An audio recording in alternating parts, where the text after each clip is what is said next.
जय श्री राम मित्रों। माता सीता ने बनाया भोजन पर खाने कोई नहीं आया।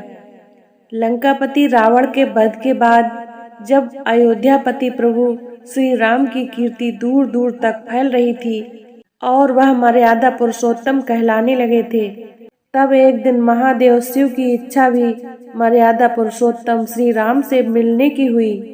पार्वती जी को संग लेकर महादेव कैलाश पर्वत से उतरकर अयोध्या नगरी के रास्ते पर चल पड़े। भगवान शिव और मां पार्वती को अयोध्या आया देखकर माता सीता और श्री रामचंद्र जी बहुत खुश हुए।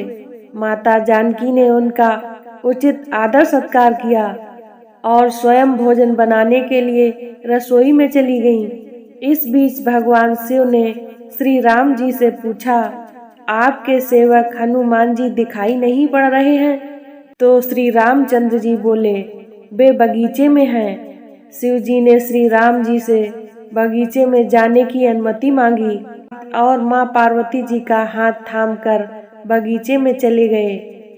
बगीचे की खूबसूरती देखकर उनका मन मोहित हो गया। आम के घने वृक्ष के नीचे हनुमान जी दीन दुनिया से बेखबर गहरी नींद में सोए हुए थे और एक लय में खर्राटों से राम नाम की ध्वनि उठ रही थी। चकित होकर शिव जी और माता पार्वती एक दूसरे की ओर देखने लगे। माता पार्वती मुस्कुरा उठी और वृक्ष की डालियों की ओर इशारा किया।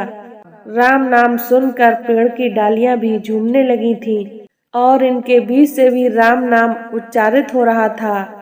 शिव जी इस राम नाम की धुन में मस्त मगन होकर खुद भी राम राम कहकर नाचने लगे। माता पार्वती जी ने भी अपने पति का अनुसरण किया और अपने कोमल पांव थिरकाने लगी।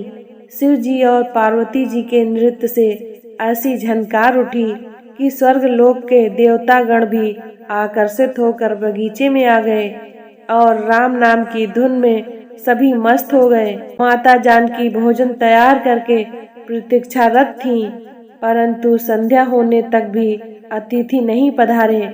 तब अपने देवर लक्ष्मण जी को बगीचे में भेजा।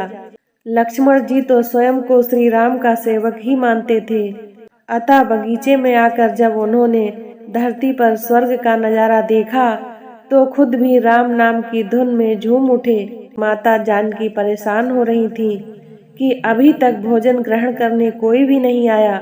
उन्होंने श्री राम जी से कहा, भोजन ठंडा हो रहा है, चलिए हम ही जाकर बगीचे में से सभी को ले आएं। जब सीता माता और राम जी बगीचे में गए तो वहां राम नाम की धुन मची हुई थी। हनुमान जी गहरी नींद में सोए हुए थे और उनके खर्राटों से अभी तक राम नाम निकल रहा था। सिया राम जी भाव विभोर हो उठे।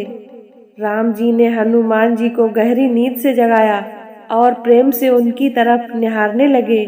हनुमान जी प्रभु को आया देखकर शीघ्रता से उठ खड़े हुए। नृत्य का सभा भंग हो गया।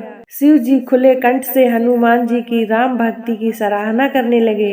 हनुमान जी सकचाए लेकिन मन ही मन खुश हो रहे थे। श्री सिया राम ने भोजन करने का आग्रह भगवान शिव जी से किया। सभी लोग महल में भोजन करने के लिए चल पड़े। माता जानकी भोजन परोसने लगी। हनुमान जी को श्री राम जी ने पंक्ति में बैठने का आदेश दिया। हनुमान जी बैठ तो गए, परंतु आदत ऐसी थी कि राम जी के भोजन करने के उपरांत ही सभी लोग भोजन करते थे। आज श्री राम के आदेश से भोजन करना पड़ रहा था। माता जानकी हनुमान जी को भोजन परोसती जा रही थीं, पर हनुमान का पेट नहीं भर रहा था। सीता जी कुछ समय तक तो उन्हें भोजन परोसती रहीं, फिर समझ गईं कि इस तरह हनुमान जी का पेट नहीं भरेगा, तो उन्होंने तुलसी के एक पत्ते पर श्री राम का नाम लिखा और भोजन के साथ हनुमान जी को परोस दिया। तुलसी पत्र खाते ही हनुमान जी को संतुष्टि मिली और वह भोजन खाकर उठ खड़े हुए।